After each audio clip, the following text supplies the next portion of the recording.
Hello and welcome everyone to the daily news analysis of 19th of December 2023। तो आज के important article जो है वन बाय वन देखते हैं। पहला जो आर्टिकल है, omnibus telecom bill in Lok Sabha legislation to streamline regulations. Then a blow for rights of the legislature in lawmaking, grassroots democracy as a bulwark against Maoist. What does COP28 mean for cities? Why has a survey been approved at the Shahi Idgah? India's first winter Arctic expeditions begins. A Raman Research Institute team hold the study.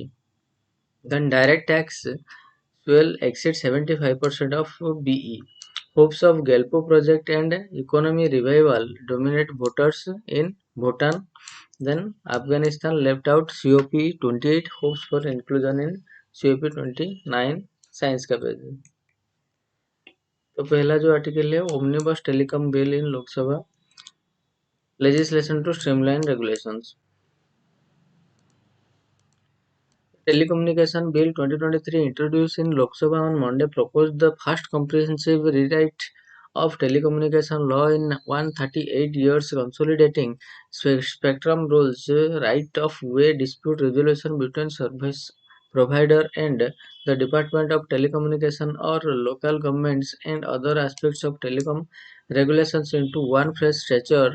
The bill will replace the Telegraph Act 1885. Previous changes have been enabled by other law and incremental amendments to the Act. Instead of licensing the bill refers only to authorizations that will have to be obtained by telecom operators and other providers of telecom services which have been defined as transmissions of any messages by wire, radio, optical and or other electromagnetic system, whether or not subjected to rearrangement, computations, or other processes. This wide definition could potentially include within its ambit a range of internet-based communication services. The law folds in many of the amendments and structures that telecom regulation and administrations have accumulated in the decades since the Telegraph Act was passed.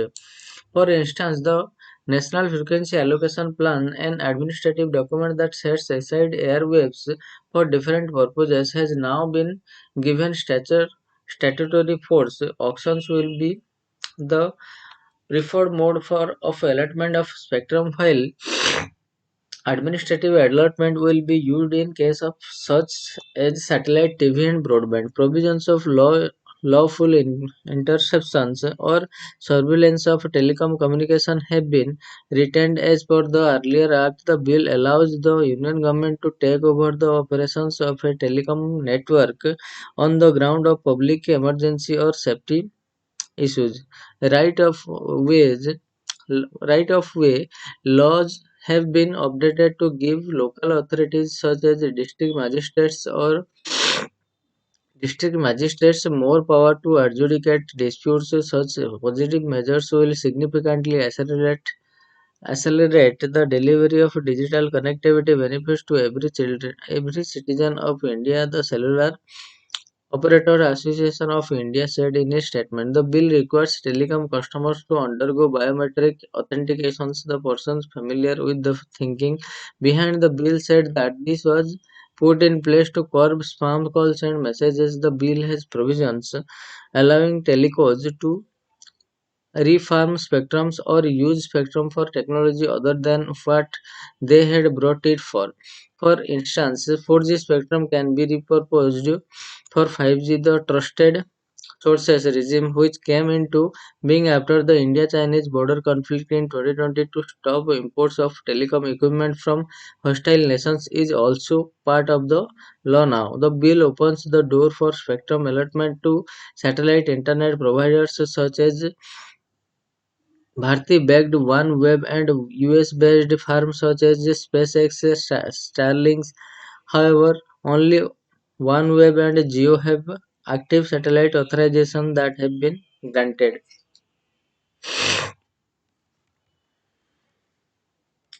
The next article है a blue for right of the legislature in lawmaking.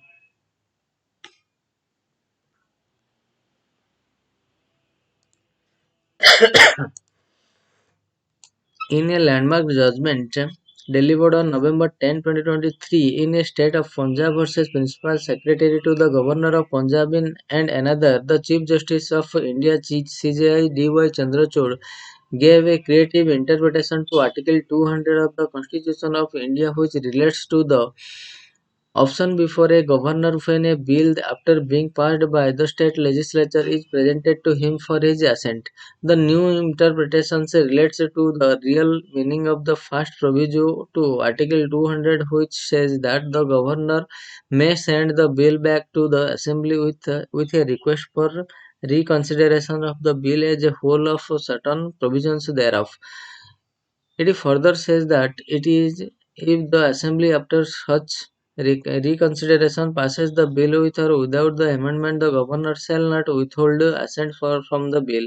There has been a considerable amount of confusion about the meaning of Article 200 and this provision. Most of the commentators of the constitutions like D.D. Basu and others have held the view that the governor's power to withhold assent under this article has a finality about it, and once assent is withheld, the bill dies and natural death. They were also the view that the option of sending the bill back to the assembly or for reconsideration under the first proviso is discretionary and not mandatory. Thus, there was a presumption that the governor's power to withhold assent from the bill is absolute and empathetic in saying no delay.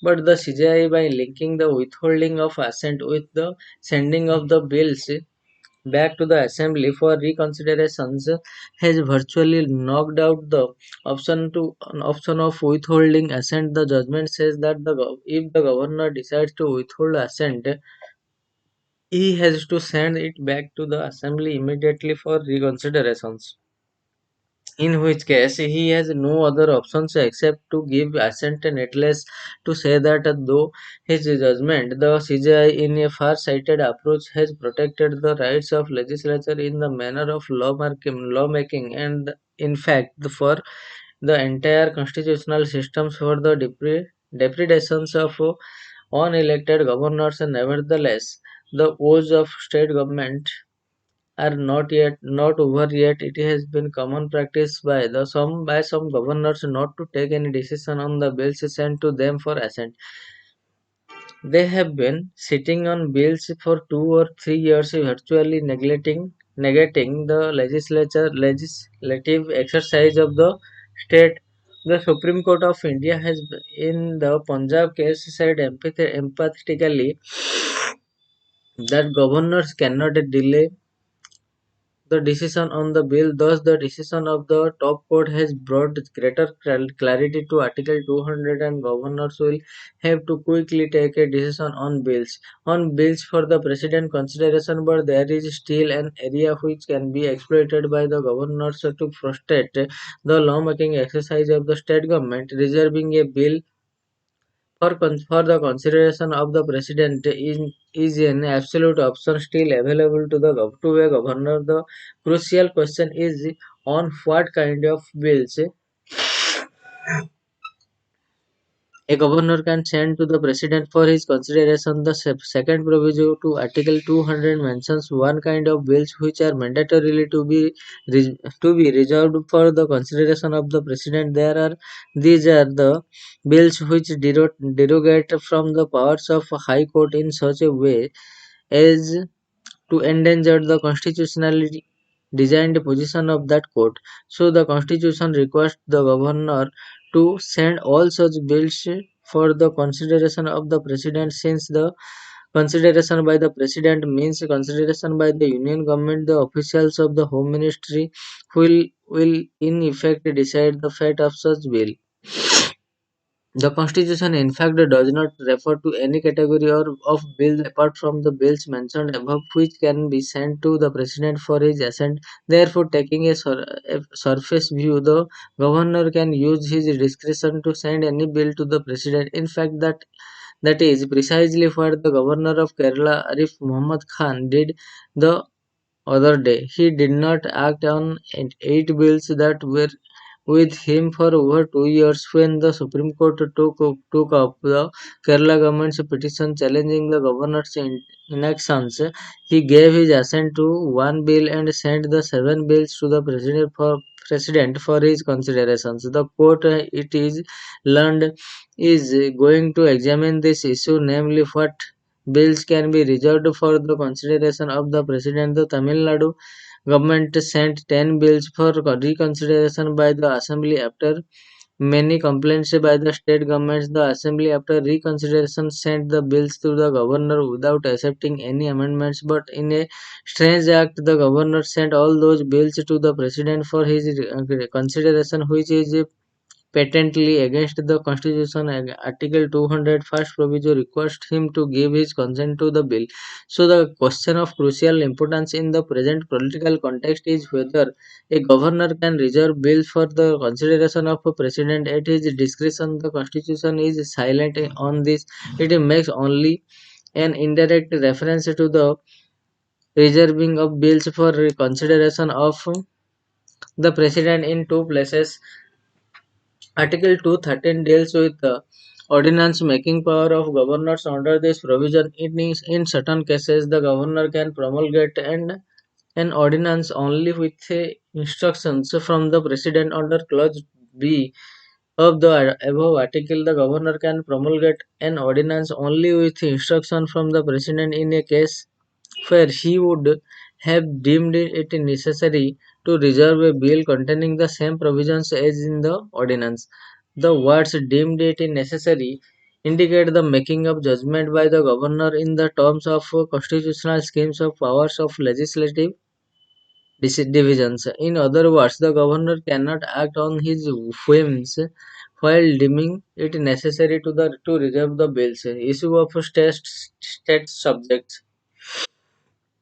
The second place where the Constitution makes an indirect reference to the President as an accent to a state's bill in is in Article 254. Under Clause 2 of this article, a state law on an item in the concurrent list where will prevail in the state even when it contains a provision represent to the provisions of an existing central law if it has been reserved for the consideration of the president and has received his assent. This would mean that a bill on a concurrent subject can be or needs to be sent to the president for assent only if it is contains provisions repugnant to an existing central law, but it does not indicate that every bill on a concurrent subject should be sent to the president for assent. In fact, the president has no jurisdiction to scrutinize and give assent to a bill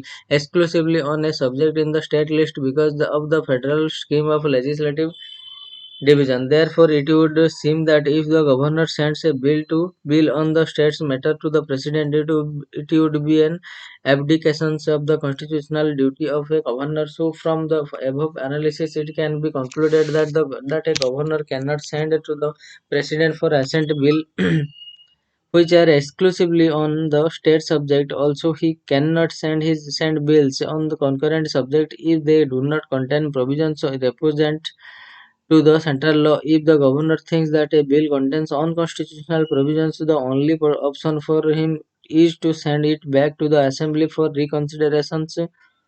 A governor is not personally responsible for anything done by the government. Further, constitutional validity of a law is decided by the court, and neither the governor nor the president has any jurisdiction over it.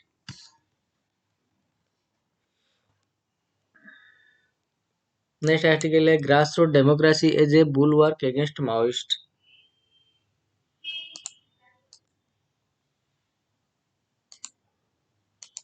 The assembly election in Chhattisgarh are done and dusted.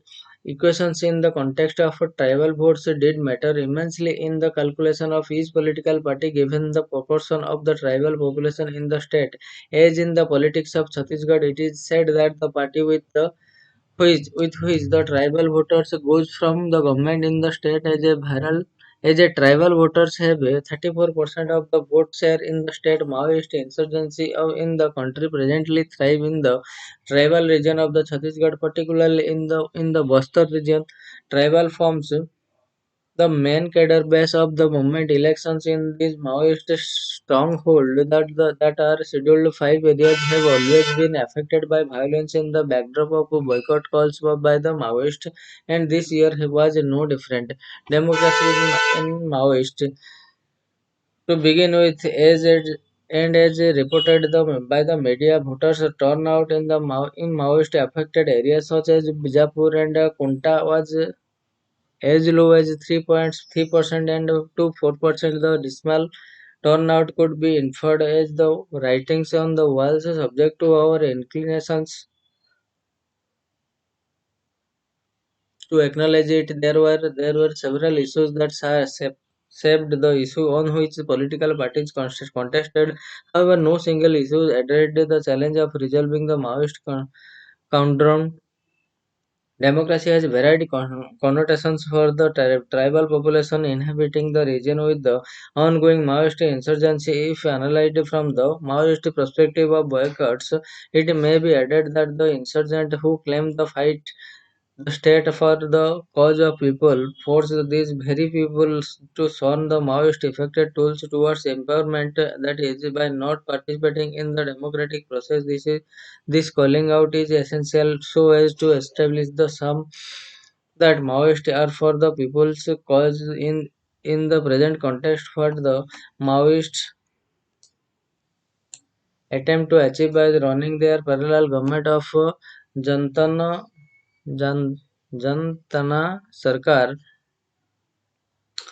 as they call it, has no feet to stand on in the mid or mid and long term. This aspect is more or less appreciated by the local tribal population, but perhaps the state has not been able to inspire them enough for various reasons, real or otherwise. This has discouraged mass participation in the democratic process.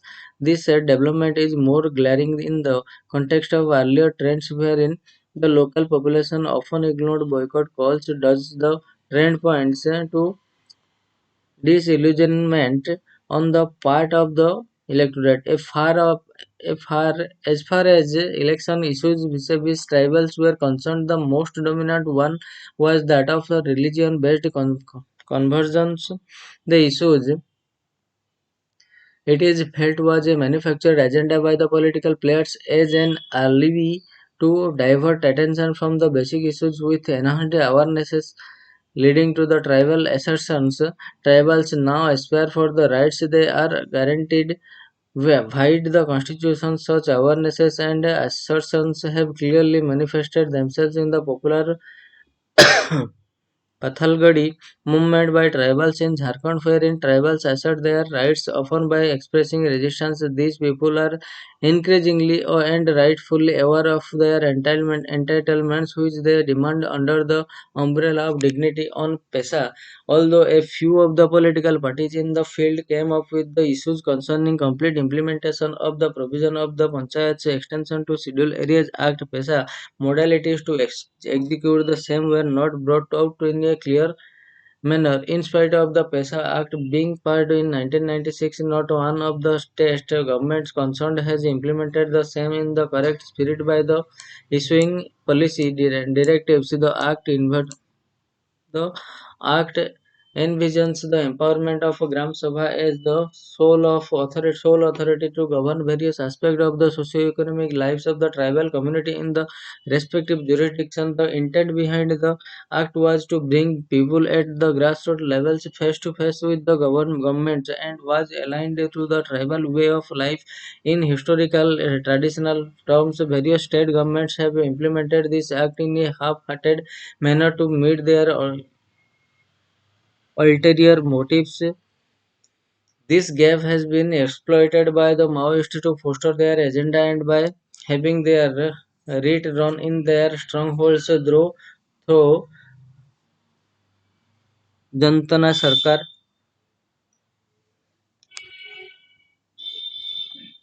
The PESA Act, given its potential, could be commanded as the greatest enabler to the mainstream to the tribal community by accommodating their aspirations. It is dodged implementation is highly doable in the mid and long run. This could render the Maoist whose influence is receding irrelevant, nurturing the tribals. The Maoists have created a myth about themselves by pretending to be champion on the of the tribal cause, and the same need to be called out in a credible manner by empowering democracy at the grassroots. The tribal leaders need to be nurtured by acknowledging them and giving them a voice. It is now absent and has resulted in political absenteeism, where it matters the resolution to the challenge posed by the Maoist. It is not only about the security and development, but is also about looking beyond by enabling democracy at the grassroots, something that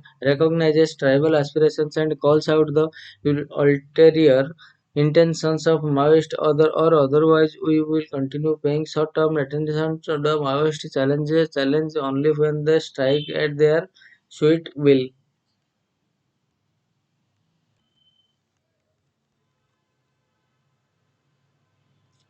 Next title, what does COP28 mean for cities?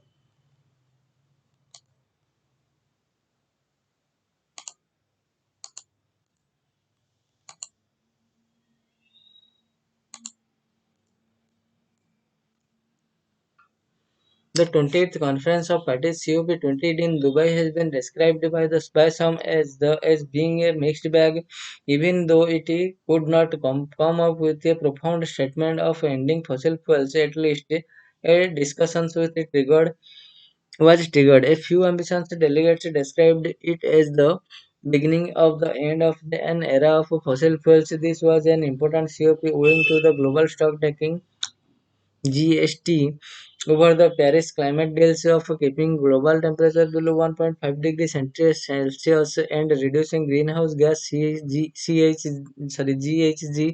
emissions. Likewise, the loss and damage fund was also cleared. The focus was therefore on both mitigations and adaptations strategies. What was discussed about the cities when the United Nations Framework Convention on Climate Change UNFCCC initiated in the COP 1995. 44% of people lived in the cities. Currently, 55% of the global population is urban, and this is expected to be reached 68% by 2050. The urban world today consumes nearly 75% of primary energy and is responsible for roughly 70% of CO2, 76% of total GHG emissions. Hence, the desired result of the Paris commitments are not possible without addressing urban issues. At this year's COP, there was a special day dedicated to a ministerial meeting on the urbanization and climate change. This meeting convened ministers of housing, urban development, environment, financial, and other portfolios, local and regional leaders, financial institutions, non-government organizations, and other stakeholders. Such moves forced some of the cities city representatives and civil society organizations to raise their voice and emphasize on the principle nothing for us without us. This lays down the fundamental points of redefining the financial and government governance architecture of COP cities.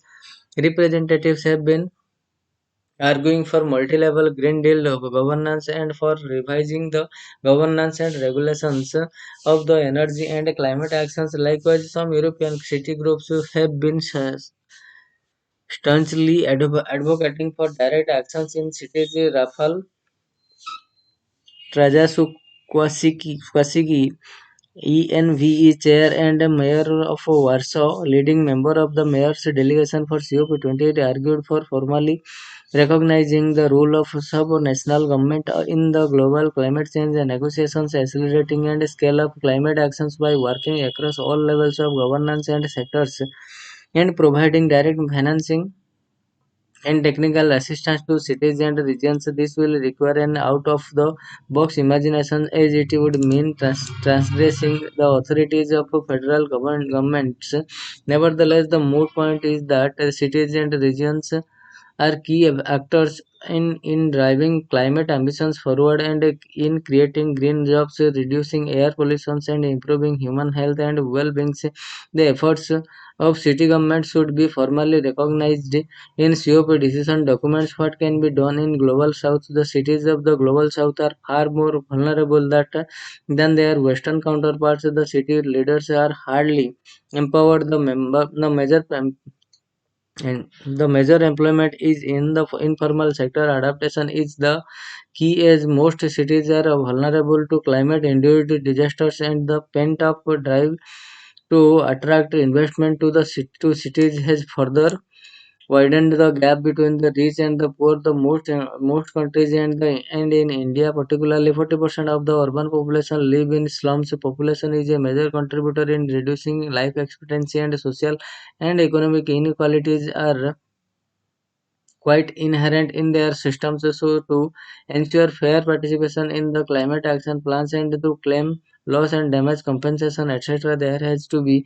a radical shift in the process of governing the cities. One of the ways of achieving progress, even if that is too little, can be through creating a atlas of these cities, mapping them and identifying hotspots. Here a major support system from existing financial architecture, including the outcomes of COP, is required. During the preparation of nationally determined contribution NDCs and national adaptation plans, cities find themselves excluded from the process of climate action plans. There is hardly any representations of city leaders and civil society groups in this process. Hence, reclaiming space at COPs and during the run up to them in respective countries should happen parallelly. This does not discount the fact that some cities like Chennai are spearheading their climate action plan and have decided to meet their zero emissions targets by 2050 even before the Indian national government's stipulated period of 2017. Though this may sound too ambitious, it qualifies the point that cities are at the forefront in reclaiming space in the meeting claims climate action plans, and hence should get a fair share in the planning both mitigation and adaptive strategies. COP28 may have been a damp squib, as many say. However, it has brought to fore the crucial question of the acknowledging the interconnection, interdependencies, and interconnectedness of the climate action, social justice, and the role of the urban world.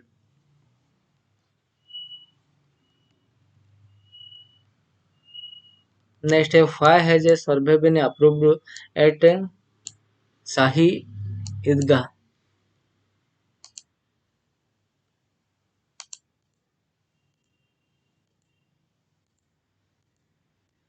The Shahi Idgah has three domed mosques in Mathura will be surveyed following the decision of the Allahabad High Court, which permitted an application seeking appointment of a court commission to inspect the Shahi Idgah mosque that stands adjacent to the Krishna Janmabhoomi temple in Mathura. What happened? The order of inspection of the Shahi Idgah was pronounced by Justice Mayank Kumar Jain, who maintained that during the execution of commissions, the sanctity of the campus can be directed to the mainstream to maintain strictly. The plea for survey was filed on behalf of the Hindu deity the Sri Krishna and seven others who in their original suit pending before this court claimed that the mosque was built over the birthplace of Sri Krishna on the orders of Mughal Emperor Aurangzeb in 1670. Since the Babri Masjid judgment in the 2019, nine cases related to the Sri Krishna Janmabhoomi and Shahid Idgah Masjid have been filed in the Mathura court. Earlier in May this year, the Allahabad High Court transferred to itself all the suit pending before the Mathura court on various relief pertaining to the Sri Krishna Janmabhoomi Shahi Idgah Mosque dispute. What does the masjid maintain? The lawyers of Uttar Pradesh Sunni Central Waqf Board and the Shahi Idgah Masjid Committee contended in the High Court that the Shahi Idgah Masjid does not fall within the ambit of 13.37 acres land at the Katra Kesab Dev, and that The place of birth of Lord Krishna does not lie beneath the mosque. The claim of plaintiffs is based on guesswork and is not substantiated by any documentary evidence. When the Committee of Management Trust of Shahid Gah Masjid approached the Supreme Court for a stay on the survey, the appeals court did not provide any relief at this stage. We will not stay anything. Let him continue. If any adverse order is passed, you can come. Justice Sanjeev Khanna, presiding over a two-judge bench, told the mosque advocate Huzefa Ahmadi. What does the Places of Worship Act say? Even as the modalities of the survey are being worked out, the Mosque Committee maintained that the Place of Worship Special Provision Act 1991 prohibits changing the character of any place of the worship as it existed on August 15, 1947. In 2020, Lucknow-based Viswabhadra Pujari Purohit Mahasangh had filed a petition in the Supreme Court to declare Section 4 of the 1991 Act ultra vires, saying that the impunged act has barred the right and remedy against encroachment made on the religious property of Hindus exercising might of power by followers of another faith. The Jamiat Ulama-e-Hind countered, arguing that the act prohibits the conversion of any place of worship and in so doing speaks to the future. In the Siddiqui versus Suresh Das case, popularly called by Babri Masjid Ramajanmabhoomi verdict, the apex court had held that the Place of Work Act imposed a non-derogable obligation towards enforcing our commitment to secularism under the constitution. What is the history of the land? The survey has been ordered as the Hindu representatives demand complete ownership of the premises of where the Kesava Deva temple was destroyed on the orders of Mughal emperors Aurangzeb in 1670. The temple had been built in 1618 during the reign of Aurangzeb's grandfather Jahangir by Babri, but by Bir Singh Bundela. The temple had been patronized by Aurangzeb's brother and rival for the Mughal throne, Dara Shikoh.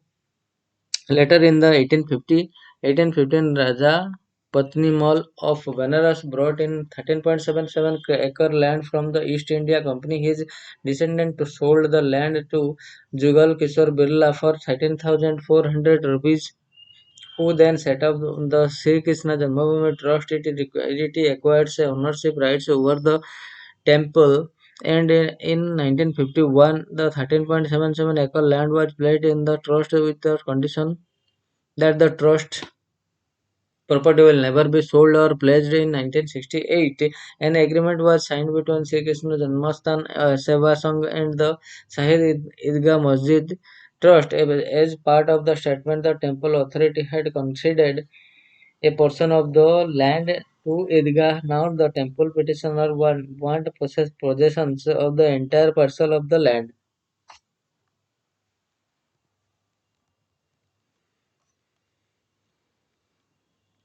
The next, India's first winter Arctic expeditions begins. A Raman Research Institute team to hold the study. The Raman Research Institute (RRI) here is participating in the first winter Indian expeditions to the Arctic region. The institute said on the Monday, the day when Earth Sciences Minister Kiran Rijiju flagged off the expeditions, that its researchers would examine the characterization of the radio frequency environment in the Svalbard region of the Arctic in Norway. The survey will help astronomers assess the stability of this unique located region for carrying out precision astronomy measurements. India has been running its own research station, Himadri, in Svalbard since 2008. The winter expedition is a bid to maintain a year-long presence at the station. A team of four scientists will embark on the journey on Tuesday to India's research stations in Alessandra town on the Broger Peninsula, where the research institutes from 10 countries have laboratories. The RRI team was selected as the first batch of the scientists who will conduct experiments spanning astronomy, climate change, and atmospheric science. Girish BS from the Electronics Engineering Group of at the RRI has been designated as the team leader for this batch. The institute said the survey of the radio frequency environment had never been done before at the site and could potentially open avenues for the deploying low frequency radio telescopes in the region. The month-long scientific expedition is being funded by the Earth Science Ministry. The National Center for Polar and Ocean Research, Goa, is the nodal agency spearheading the expeditions, which will go on till January 15 for nearly a decade now. Engineers and scientists at the RRI have been working on development of the shaped antenna, measurement of the background radio spectrum, SARS, a series of experiments. Saras aims to study the faint cosmological signal from hydrogen, commonly referred to as the 21 cm signal emerging from the cosmic dawn, and the epoch of re-ionizations. Cosmic dawn denotes the period when the first stars and galaxies were born in the universe. These were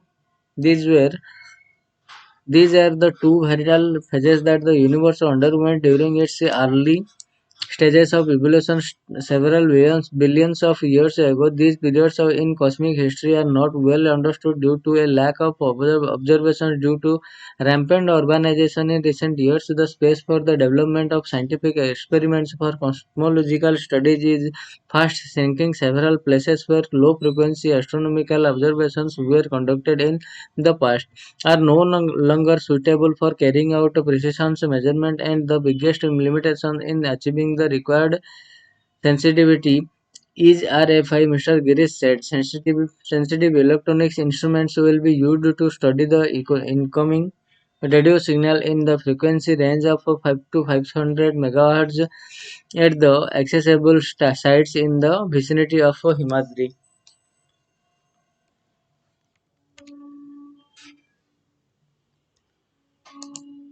The next article is direct taxes swells exceed 75% of BE.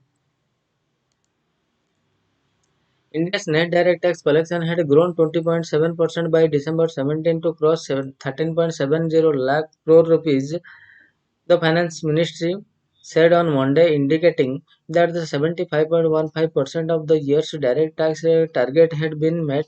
As of November 30, the net direct tax kitty stood at the 10.64 lakh crore rupees, or 58.34% of the budget estimates. So collection have risen by 3.06 lakh crore rupees so far in the December. As per the latest provisional numbers, the net direct tax collection of 13 lakh 70,380 crore rupees as of 17 December 2023 includes corporations tax CIT at 6 lakh 94,798 crore rupees net of refund, and personal income tax PIT including security ties transition tax STT at the 6,72,962 crore rupees net of refund. The ministry said total advance tax collection so far this year stood at 6,25,249 crore rupees, reflecting a growth of 19.94% so far this year, with the corporate taxes of 4,81,840 crore rupees and a personal income tax of 1,43,404 crore rupees. A little over 22,000 rupees of refund have been affected in December as per the ministry data, which showed total tax refunds stood at 2,25,251 crore rupees of as of Sunday from about 2.03 lakh crore rupees by November 30. Gross direct tax collection stood at the 15 lakh 95,639 crore rupees, which included CIT of 7 lakh 90,049 crore rupees and 8 lakh 2,902 crore rupees from the Personal income tax and securities transaction tax. Minor head-wise collection comprises advance tax of 6,25,249 crore rupees, tax deducted at source of 7,70,606 crore rupees, self-assessment tax of 1,48,677 crore rupees, regular assessment tax of 36,651 crore rupees, and tax under other minor heads of 14,455 crore rupees, the finance ministry said in a statement. The next article है hopes of Galpo project and economic revival dominate voters in Bhutan. The Galpo Mindfulness Megacity project or special administrative regions announced by the Bhutan's King Jigme Khesar Namgyel Wangchuk on Sunday, as well as fixing the economy and reversing youth migration trends, will be the major task for the next Prime Minister after the January 9 election. Contenders for positions told the Hindu here. The contenders, former Bhutanese Prime Minister Sering Tobge, whose PDP People's Democratic Party lost the last election in 2018, and former top civil servant Pema Chivang, whose BTP Bhutan Tendrils party is the newest entrant in Bhutanese politics, began their campaign last week for the second round of election after defeating former PM Lotte Sering's DNT party in the first round held in November. The Galpo project will be a big responsibility for the next government, said Mr. Chiwang, who was the Thimphu for the National Day. His Majesty King Jigme Wangchuk has initiated it, and anyone who comes to power must give it their full support to realize the visions. He added when asked about the viability of the project, built ambitiously as an economic hub on Bhutan's southern border with Assam. It is not only for Bhutanese but for all the South Asia, he added, calling the announcement of the 1,000 square kilometers are historic. Mr. Tobge said the project's big hope was to ensure that Bhutan's youth see work and skilling opportunity in Bhutan itself, while those who have left the country with estimates of numbers growing between 3,000 a month last year to 5,000 a month of Bhutanese leaving the country for longer term this year, according to one study quoted by the Kunel newspaper. Economic bettered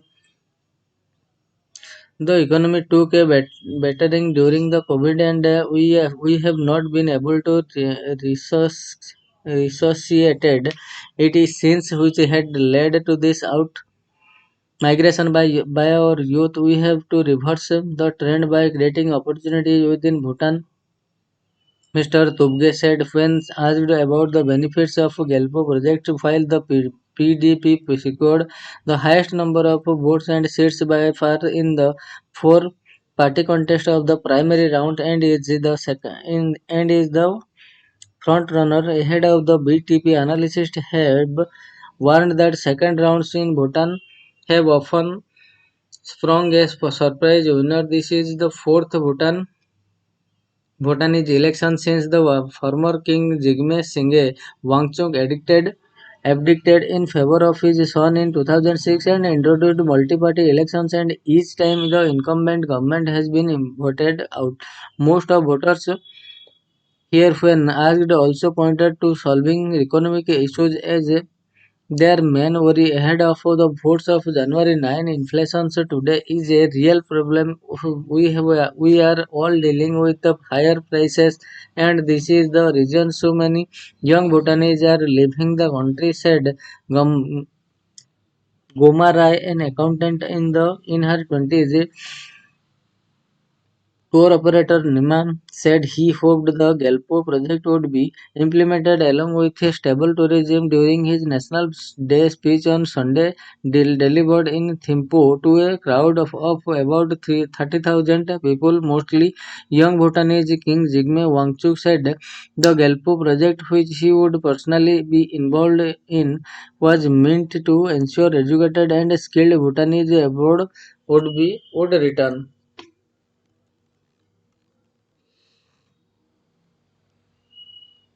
Afghanistan left out of COP28 hopes for inclusion in COP29.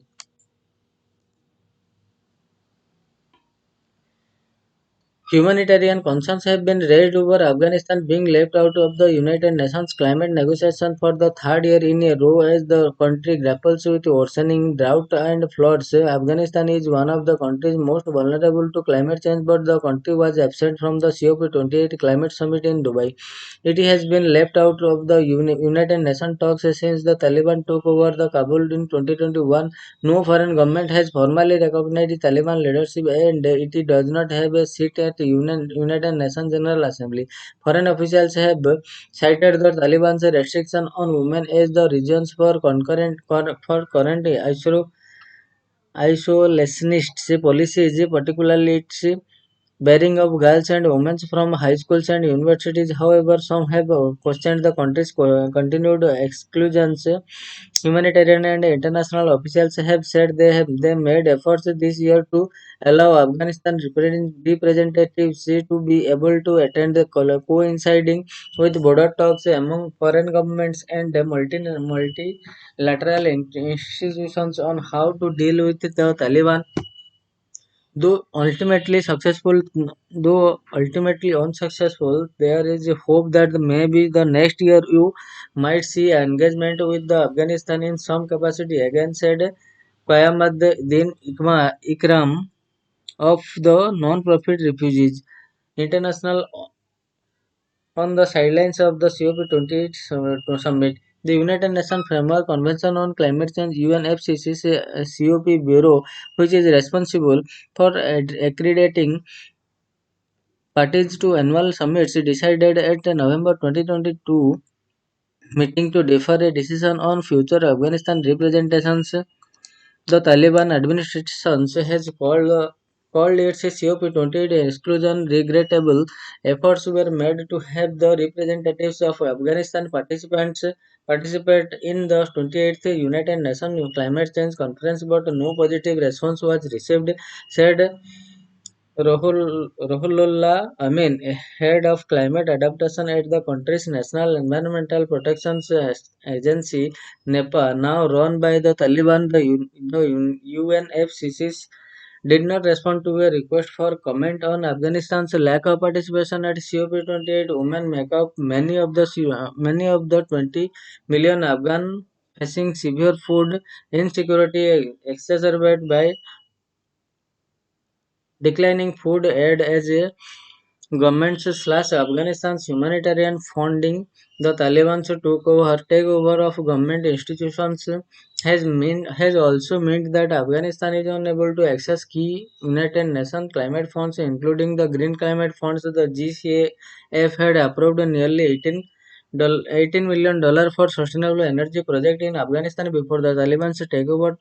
That project has now been put on hold to allow for a full review of current and emerging risk. GCF spokesperson Stephen Speck said other proposal that the previous Afghan government had been working on sought more than $750 million, including the for project of to improve irrigations and deploy rooftop solar panels in Kabul. They too have been postponed according to a NEPA document.